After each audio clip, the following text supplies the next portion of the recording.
Oh god, let's continue. Can't believe we're... Okay, so if Neil had 29 chapters, then I guess that means that CAINE is gonna have 29 chapters, so we're like not even close to finishing. It sucks because I think CAINE is my least favorite character.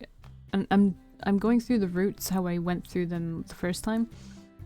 Like I said, I don't really remember too much about the routes. There are some things I remember from this one. There's some things I remember from Neil's one. I feel like this one's way more dramatic than Neil's was. But it goes... CAINE's my least favourite. I haven't played the new guy. Then Neil, then the other guy, which I actually can't remember his name. I'm blanking on his name completely. Anywho. A couple of days later, after I close up shop, I've asked CAINE to meet me at Olympus so I can get his measurements. After all, I promised to make him a dazzling outfit. I play around with a pencil and stare down at my sketchbook, trying to come up with a concept for Fashion Week. My brain doesn't seem to want to cooperate, so my thoughts wander elsewhere. Thinking back on that night we went to karaoke, I remember CAINE talking about liking stars. Too bad we couldn't really see them back then. I guess we need to go somewhere out of the city to get a good glimpse of them. The beach would probably be a good spot to stargaze. This is a tour for later. I crack my neck and start sketching out a few designs inspired by the beach. Maybe something with a water theme. Eventually I start sketching out the dress I'll be wearing at CAINE's reunion. Finally I hear the doorbell jingle and look up from the counter. Yo! CAINE gives me a curt nod. He's wearing his beanie today. I close my sketchbook and walk around the counter. Great, you're finally here. Come on, follow me. I lead CAINE to my workroom. With curious eyes, CAINE looks around my workroom, inspecting all of the tools and materials lying about. I walk over to my crafting table and fetch a measuring tape and small notebook to record his sizes. I've never done this before, CAINE starts awkwardly. Do I take off my clothes? I can't help but snort loudly, remembering a parallel universe where we pranked Neil. Trying to keep in my laughter, the thought of CAINE stripping down to his underwear just so I can get his measurements is a pretty funny image in my head, but no, he can keep his clothes on, though it's very tempting to mess with him as revenge for that forced kiss. Oh, we're going for it, okay. Yep, but you need to strip down to your underwear, I smirk at him. CAINE gulps, his face steadily gaining colour. Seriously, he stutters. I simply continue to smirk at him. I want to have fun a little while longer, making him uncomfortable. Wordlessly, CAINE starts lifting up his sweater, exposing his bare stomach. This time I can't control myself and burst into laughter. CAINE glares at me, his eyes shooting daggers and his mouth pulled into a snarl. What the hell is so funny, huh? Haha, sorry, I was actually kidding. No need to take anything off. I can measure you through your clothes. I flash him an innocent smile. Why don't you do me a favour and go walk off a cliff? CAINE hisses at me as he drops the hem of his sweater. Would you really want to, like, measure someone through a sweater, though? I don't know. I stretch the tape between my hands. Now it's time to measure you. Buckle up. CAINE huffs and crosses his arms over his chest. Just get it over with already. Stretch your arms out like this. I stretch my arms out into a T-pose. CAINE mimics me, standing in the middle of the room like a grumpy scarecrow. My mind flips a switch and I'm in professional mode. I circle CAINE around until I can put the tape measure against the nape of his neck and pull it all the way down to the small of his back. I note down the measurements and swiftly switch over to his shoulders, pulling the tape along. Next up are his arms, inside and outside. Eventually I'm in front of him, wrapping the tape around his chest and tightening it to get the right size. CAINE's been deathly silent the entire time, but his cyan eyes have been following my every move. It's a little unnerving that he's so cooperative with me. I drop the tape from his chest until it falls down to his waist. Breathe out, I instruct him. Can't have you wearing a vest that's too tight on you. CAINE obeys and lets out a deep breath so that I can measure his waist. I write everything down in my little notebook before I bend down to my knees. I reach towards his crotch with my hand, tape measure ready. What are you doing? CAINE jumps back from me, clearly flustered. I need the inseam of your leg. Please stand still. Giving me a defiant pout, CAINE awkwardly waddles back on the spot. Spread your legs a little, I say. He's keeping them shut as if he's guarding some sort of treasure behind them. That's what he said, ha ha ha. CAINE jokes nervously. I look up at him from the ground. Actually, that's exactly what you said to me before, I know. He did tell me to spread my legs when he was tending to my knee. CAINE's cheeks turn rosy and he quickly whips his head around. Whatever, he mumbles, just do your thing. Once more I reach up towards the seam of his crotch, placing the tape against the inside of his thigh as high as possible without making him even more uncomfortable than he already is. Cain's body becomes super stiff and I can tell he's holding in his breath. I'm trying my best not to accidentally brush against something forbidden. I pull the tape all the way down to his ankle and finally remove my hand from his body once I note down the numbers. Cain lets out a sigh. Quickly I wrap the tape around his upper thigh, measuring that too. One more measurement for the outseam and the final, his hips. Still hovering in front of him down on my knees, I wrap the tape around his hips and pull it tight. I lean a little closer to him to read the numbers on the tape. Cain turns his head to look at the standing mirror next to us. I'm too busy to focus on what he's doing, so I continue with one more measurement of his leg and I'm finally done. Done, I say cheerfully as I get up. I'm greeted by a cherry red Cain who's refusing to meet my eyes or even look in my general direction. What's got him in such a tizzy? Was I that close to his crotch? What's with your face? I ask. Why are you blushing so much? Cain grits his teeth but still doesn't make eye contact with me. Because, he says, his voice cracking a little. His eyes flicker over towards the mirror again, but then he shakes his head. No, never mind, forget it. I guess measuring him made Cain a bit shy. It's kind of cute, actually. He's so awkward about it. Well, I got your measurements. I'll make you a nice vest. Do you prefer a certain colour? I don't really care, he says with a shrug. Alright, I'll decide myself then. Cain shuffles on the spot for a bit, rubbing and scratching his arm, not quite knowing how to behave like a human anymore. Are you always shoving your face up in a guy's crotch? He asks me out of the blue. Taken aback, I shake my head. I don't make a habit out of it. This is the second time you were fondling me. This time I feel blood rush to my cheeks. Don't say it like that. I didn't fondle you the first time, and I certainly didn't touch you right now. This is how measuring is done. This is my job, you know. Cain himself is also sporting a nice blush on his cheeks. It seems he's simply embarrassed. Well, a little warning next time, he mutters. I flash him a cocky grin. Next time? Are you implying there will be a next time? Frantically, he whirls around to hide himself from me, showing only his back. No, stop imagining things. Cain quickly heads towards my door. I'm leaving. What a baby. I chuckle lightly at him. Alright, thanks for dropping by. I'll keep in touch. Cain bolts out of my boutique. It's kind of fun to see him flustered like that. I guess he isn't used to close contact. I tried to keep it professional though. I look down at my notebook with Cain's measurements and then start to sketch something in my notebook. Time to design. I managed to finish both Cain's vest, shirt and slacks, as well as my own dress within the time frame. Less than a month wasn't a lot of leeway to work with in the first place, but I powered through it. Today is the day of the reunion, so I told Cain to come over as I have his outfit. I hope everything will go well at his reunion, no more calling Cain a loser. Either way, I should take a shower and prep myself. As I step out of the shower, I check the time. It's later than I would have liked it to be. Cain is supposed to be dropping by soon. I start drying my hair and curling it with a curling iron. Then I apply makeup to my face. Makeup always takes so long. I'm so bored, but I managed to finish it all. I look decent enough. Now time to get my dress.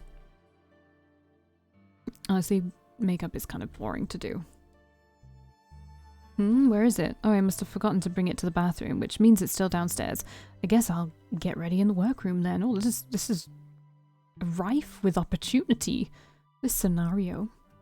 I head downstairs wearing nothing but a towel around my body. Hijinks ensue. There it is. It's still on the hanger near my mirror. The evening gown with a deep V-cut, open back, and a slit that rides up high. It's a very showy dress. After all, Cain asked me to look sexy, and this dress certainly brings that out. It really feels like I'm getting ready for a date. I want to see the looks on their faces when they see us fabulously dressed. I take the towel off my body and slip into my underwear. A bra would be overkill for this kind of dress. There's hardly anything covering them anyway. As I grab the dress from the hanger, I hear my door open. Valkii, are you here? Oh crap, that's Cain. I left the door unlocked. Not knowing what to do, I simply stare at Cain, one of my hands holding the dress in midair. My naked breasts are on full display. He stares back at me. I'm gonna have to charge you if you stare at me any longer than that, I say calmly.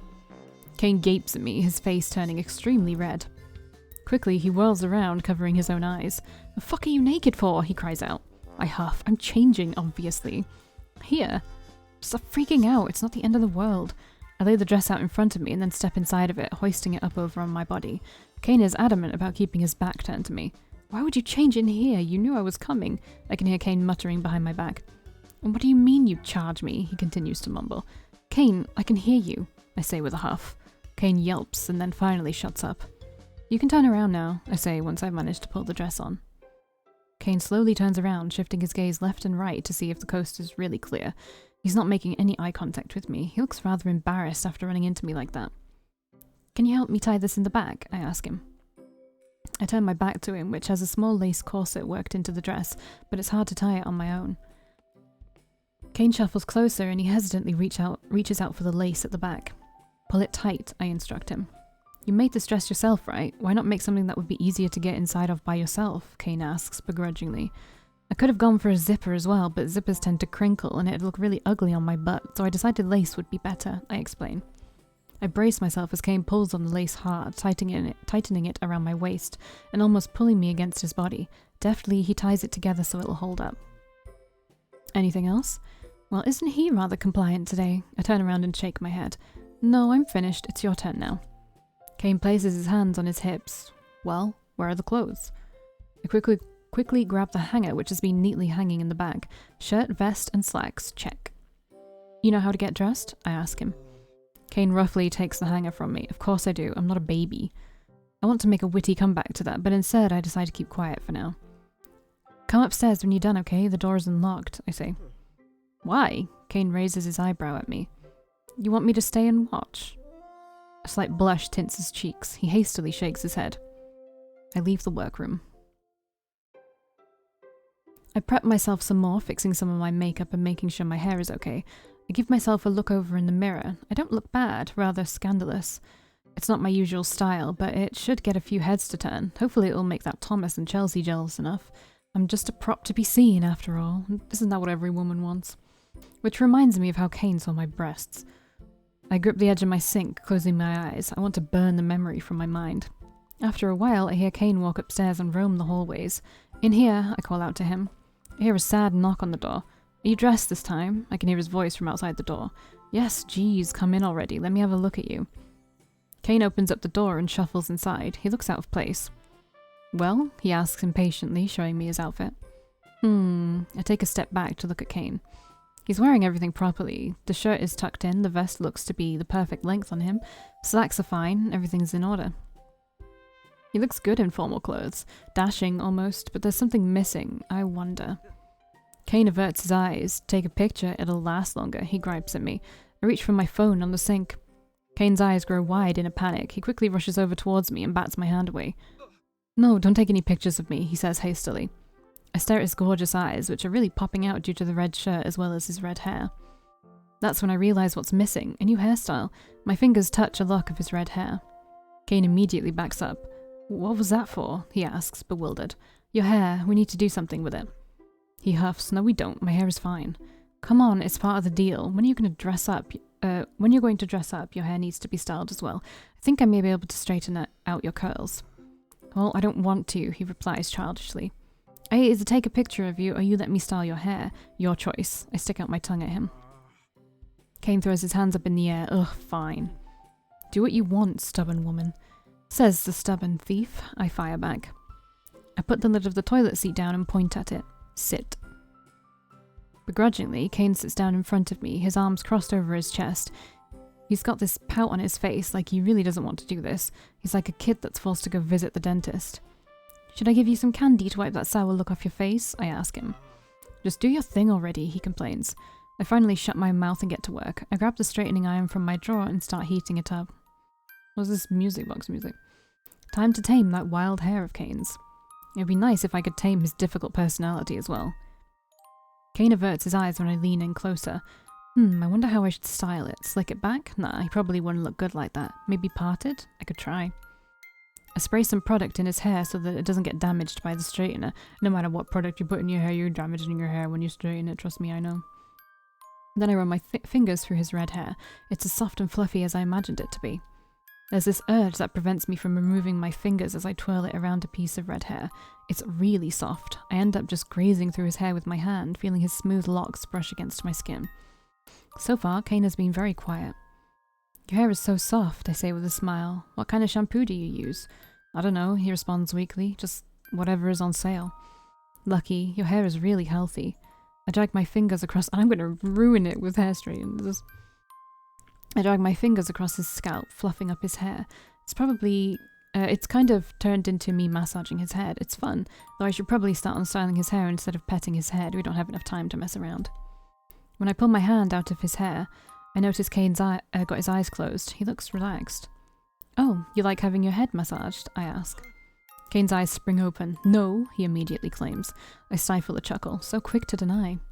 Really? I drawl out as my hand hovers above his head.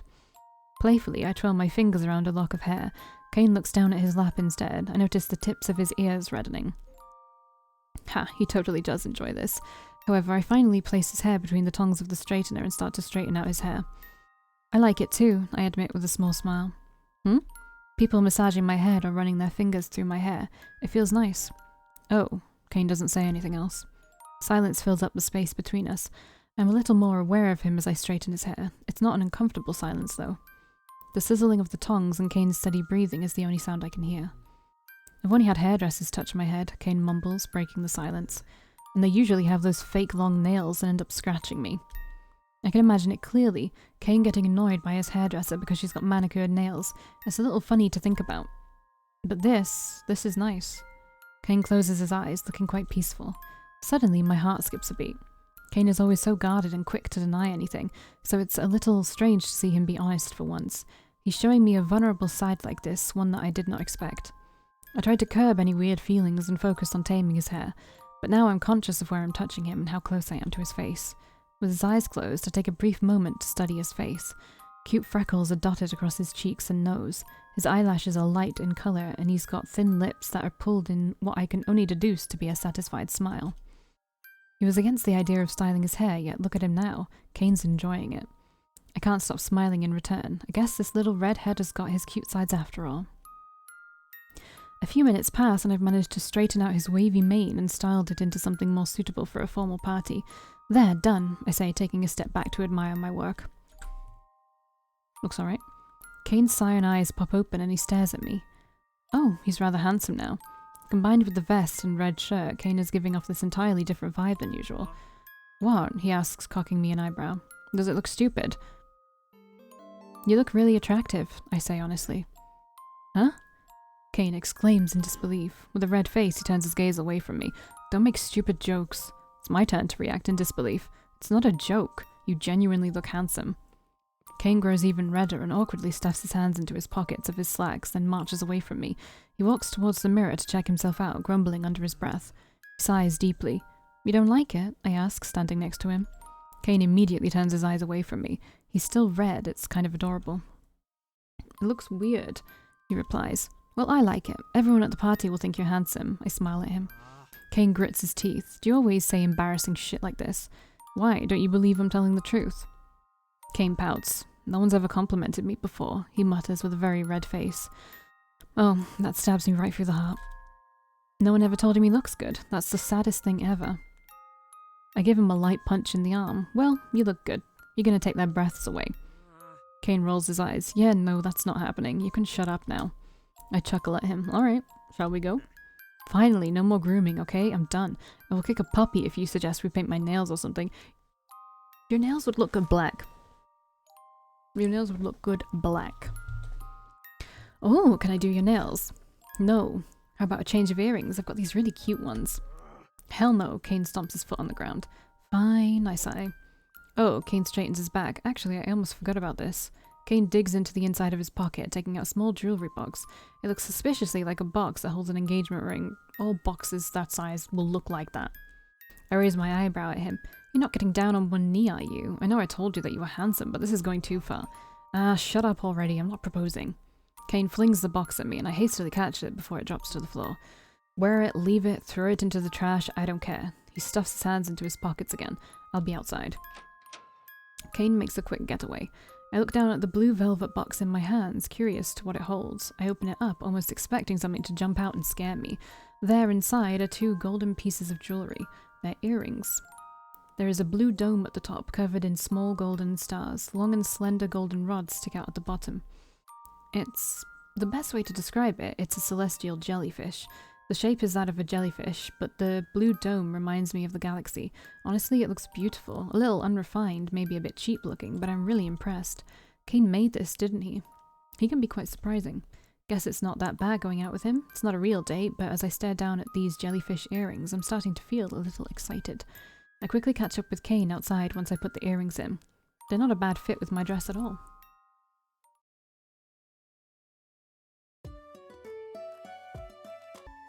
Alright. We finally arrive at the club with the tacky name Wasted. They couldn't have gotten a better venue. Yuck.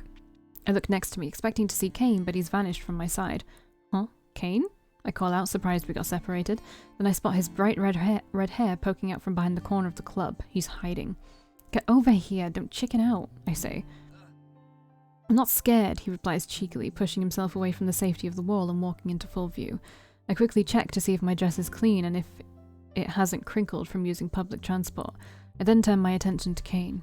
What? He asks. Hold still. CAINE clamps down his mouth as I quickly brush away a few strands of hair from his forehead, tucking them back with his hairline. He then bats my hand away. Alright, enough already, you're not my mum. Stop calling me your mum, I'm not that old, I say with a sigh. Just stop fussing about my hair already, I really don't care, he huffs. We're not staying long anyway, just gotta show my face, maybe drink something, then get the hell out of there. What, no dancing? I ask, a little disappointed. Do I look like I want to dance? He says snarkily. You look like you don't know how to dance, I tease him. I can too. Alright, let's dance, I cheer. CAINE growls out loud. Let's just go inside. I roll my eyes at him. I'm about to open the doors to the club when I get distracted by CAINE's incessant fidgeting. He appears to be making some weird hand gestures. What are you doing? Now is not the time to be panicking and having second thoughts. CAINE lets out a frustrated sigh, clearly a little frazzled. I don't know where to put my hand. Like, do I put it on your lower back, or do we hold hands, or... Just put it on my butt, I say confidently. What? He squeaks. That way it'll really sell the idea that we're like that, I say with a flirty smile. Like that, CAINE repeats, his face turning pink. Flexes his fingers, moving his arm around my back. I can see him shaking with nerves.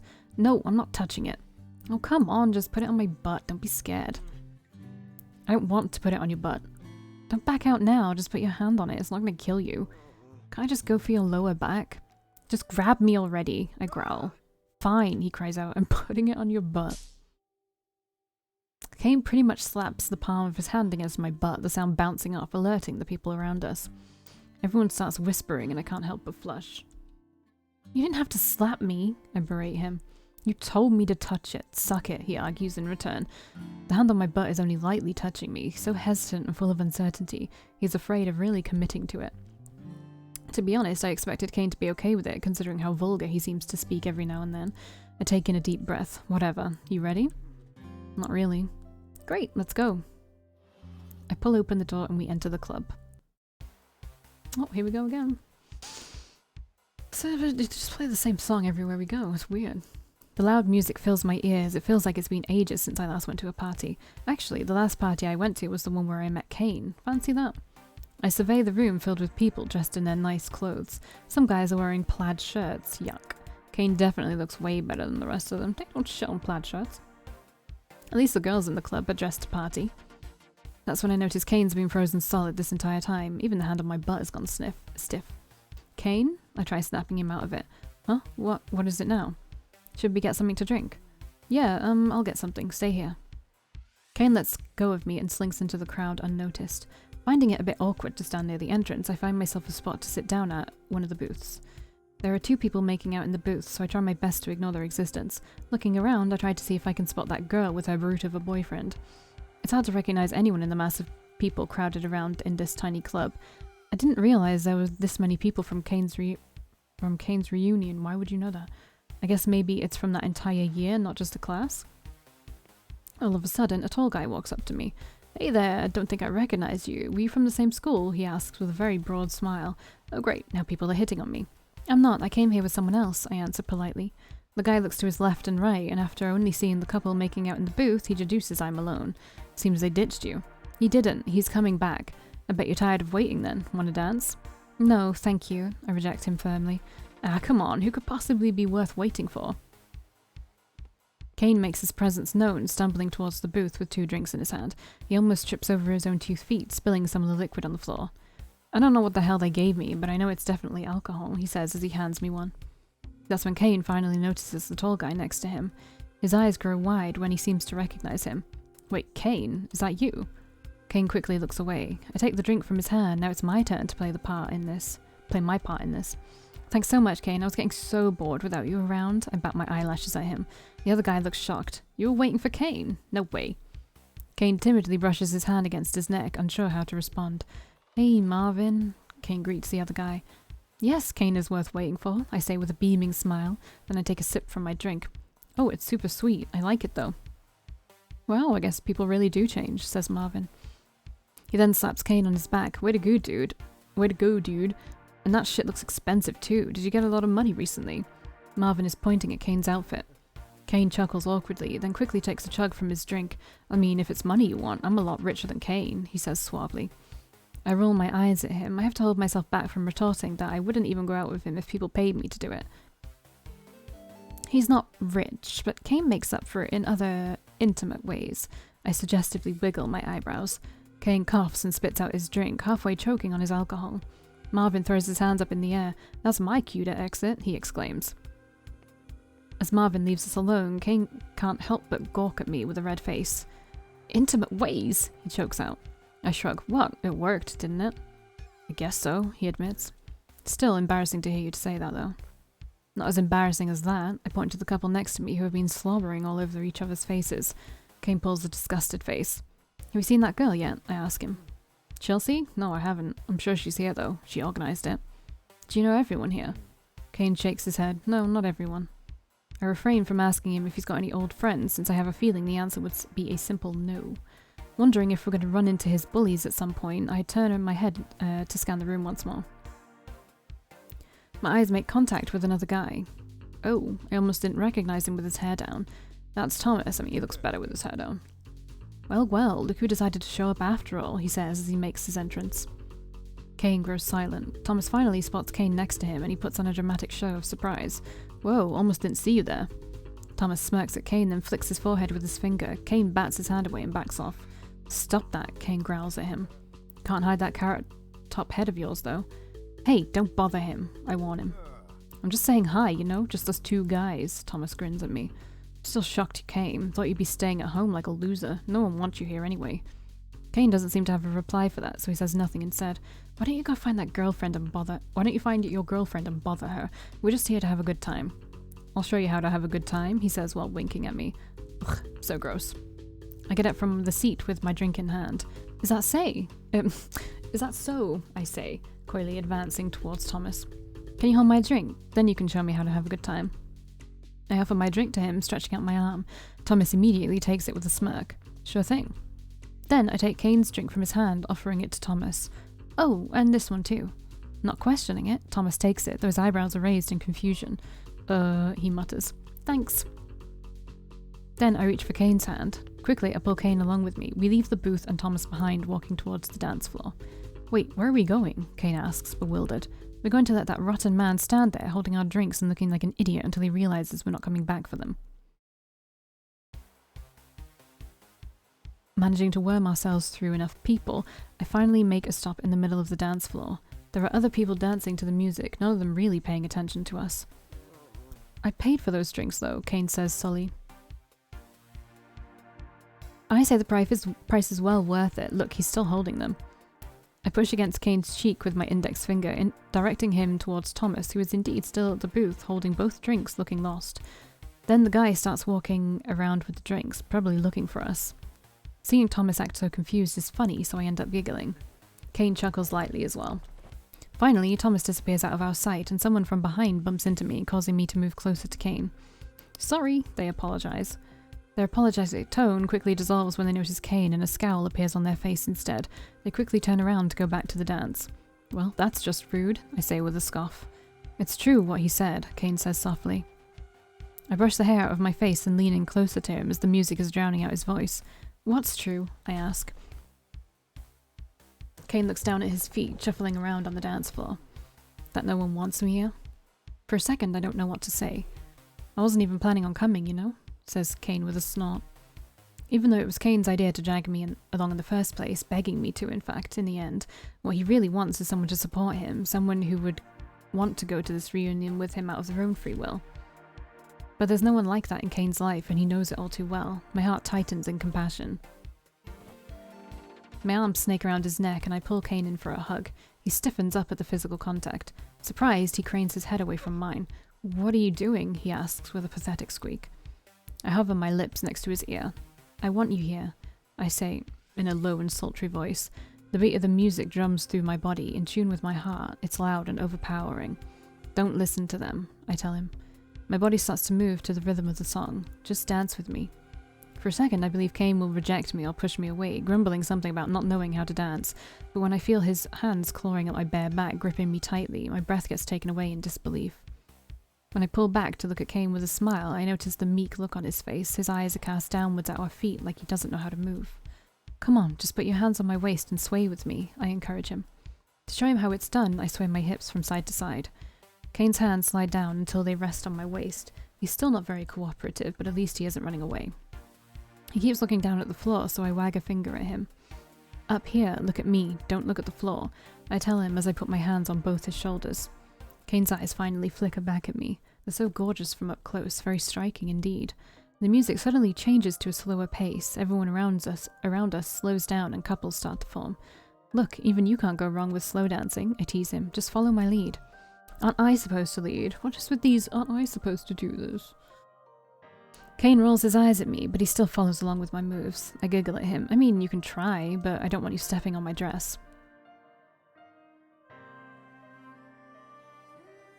Pretty CG.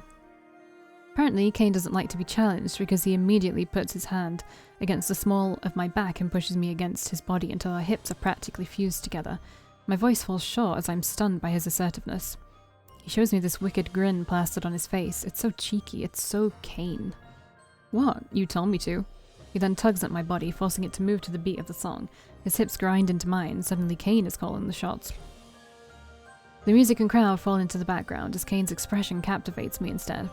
He'll be meek and insecure one second and smug the next. CAINE is such a whirlwind of emotions that I can't help but smile at him and move with him in sync. The way his fingers curl against the small of my back, they feel so warm and steady. There's no trace of the hesitance he had before. CAINE knows what to do with his hands this time. "Not bad," I say while grinning at him. CAINE leads me through the crowd, taking me for a spin. The people around us are becoming nothing but a blur to me. My heart is thumping louder, heating up my body. Or wait, it's CAINE that feels hot against me. I've never been this close to him, willingly at least. Seeing him like this in the clothes I made for him and his hair styled, it's like he's a different person. Dare I say, a very attractive person. Combined with that cocky grin on his face, I can't help but admit he's got his own charms. The grin on his face slowly disappears, his eyes finally tearing them away from mine, making me feel like I can breathe normally again now that his intense eyes aren't staring at me anymore. CAINE keeps us pressed together, swaying to the slow music. My hands are clasped around the back of his neck where I can feel the tips of his hair brushing over my fingers. Like this, I'm starting to forget why we're here in the first place. This moment causes my senses to heighten. It's making me recall memories from the last time we were this close. The time CAINE decided to steal a kiss from me. When the music changes to something fast-paced again, my eyes flutter downwards to his lips. Suddenly, they look a lot more alluring. My heart's being swayed by this music and CAINE's warm body. My gaze settles on his eyes again, which is when I notice he's staring at something else. Wait, he's looking at my chest. He's staring at my breasts. Alarmed, CAINE immediately looks back up at me. "No," he lies. His pink cheeks betray him. CAINE turns his head away from me, though it's hard to hide that blush on his face. "They're right there, how can I not notice?" he grumbles. When I made this dress, it was with every intention to show off my body and appear as sexy as possible. I came here to be the trophy that CAINE could show off to everyone. Little did I know that CAINE would react to my plunging neckline as well. The realization that CAINE's the one checking me out makes me very self-conscious all of a sudden. My head feels lightheaded and my heartbeat is racing. "Pervert," I tell him. CAINE groans at me. "Seriously," he says, exasperated. "You're the one staring." I grin at him though. CAINE grits his teeth, then starts to pout. "I'm not trying to, it's just a little hard to ignore when they're right up in my face," he mutters softly. I find myself getting a tiny bit embarrassed. "I'm not shoving them in your face or anything," I reply. "You don't have to, you're barely covering them," and CAINE's eyes go straight down to my chest. "You're doing it again." It's because we're talking about it, you're confusing me. Just stop staring at my chest." The guy who's been dancing next to us overhears us. He nods his head at me with a wink. "That is a nice rack, though." CAINE suddenly pulls me into his body, away from the guy. Shut the fuck up. No one talks to my girlfriend like that. I hold my breath as my face is squished against CAINE's shoulder. Hearing CAINE shout that I'm his girlfriend has me feeling a number of emotions, even though logically I know we're just pretending for the rest of them. That still doesn't stop my heart from hammering against my chest now that I'm being held by CAINE so protectively. Chill, man. Hey, wait, is that you? CAINE Prinz? Asks the guy. CAINE growls at him. Wow, didn't think you'd ever get a girlfriend. Thought you'd be forever alone. CAINE tenses up. I can tell this is someone from his past that used to bully him as well. Come on, CAINE, let's go, I whisper to him. Then I take his hand and pull him along out of the crowd. CAINE doesn't even protest and lets me drag him around. When we reach a quiet spot near the restrooms, I finally let go of his hand. I take in a deep breath to gather my thoughts. Was that someone you knew? I ask. CAINE huffs, just some dickhead that loved throwing food at my face during lunch. I wince at the thought of it. Still, I can't believe it, I point out. Can't believe what? You actually told someone off here. I'm a little proud, to be honest. Every time I've seen CAINE getting bullied, he's being as quiet as a mouse, unable to say anything back. CAINE suddenly realizes what he said and starts stammering his words. Well, it just slipped out. Besides, they were talking about you, not me. I smile at him. Thanks for sticking up for your girlfriend. CAINE awkwardly looks away from me. I know he said it in the heat of the moment, but it did make me pretty happy to him defending me like that. I think you're doing great so far, I compliment him. You make it sound like we're climbing Mount Everest, CAINE rolls his eyes. Well, in a way, it is your mountain to climb, to face your fears or something like that. I'm not scared, he pipes in. I grin at him, seeing right through his lie. Just a little nervous, he mumbles. It's okay to be, you've done well. I cheer him on with a chuckle. Whatever, I think we should go now, we've been here long enough. We haven't seen Chelsea yet though, wasn't that the point? I'm not going to search the club just for her. Thomas saw us together anyway, he'll pass on the information. CAINE crosses his arms over his chest. Alright, if you want to leave, we'll leave, but first I'm going to go to the bathroom. Wait here. I push open the girls' bathroom door. The music gets drowned out as soon as the door closes behind me. I walk past another girl who's on her way out. Don't go in the last one, there's a weirdo in there, she warns me. Huh? Before I can ask anything else, she leaves the bathroom. Looking at the last stall, which is closed, I pick one near the exit instead. I quickly do my business when suddenly my ears pick up on something. Subtle crying bounces off the cold tiles of the bathroom. It's unmistakable that there's someone in a stall crying right now. Standing up to flush, I exit the stall and walk towards the sink, paying no mind to the sounds coming from the last stall. They probably got broken up with or something. But then I hear wheezing as well. It's almost as if this person is in pain. Perhaps they're experiencing some period cramps, or maybe the food here doesn't agree with their stomach. Unable to resist, I walk up to the next stall and knock on the door. Hey, are you okay in there? Now I can hear sniffling. The girl inside doesn't respond to me though. Do you need any help, or should I let someone know you're in here? No, she yells out immediately. Don't let him know, you can't. She then continues to groan out loud. You don't sound well. I feel worried now. Can you open the door? The sniffling continues, but the door stays locked. Well, I tried, but I'm not going to stick around for some stranger who's refusing my help. I'm about to turn around when the door finally unlocks. Chelsea walks out of the stall, looking deathly pale.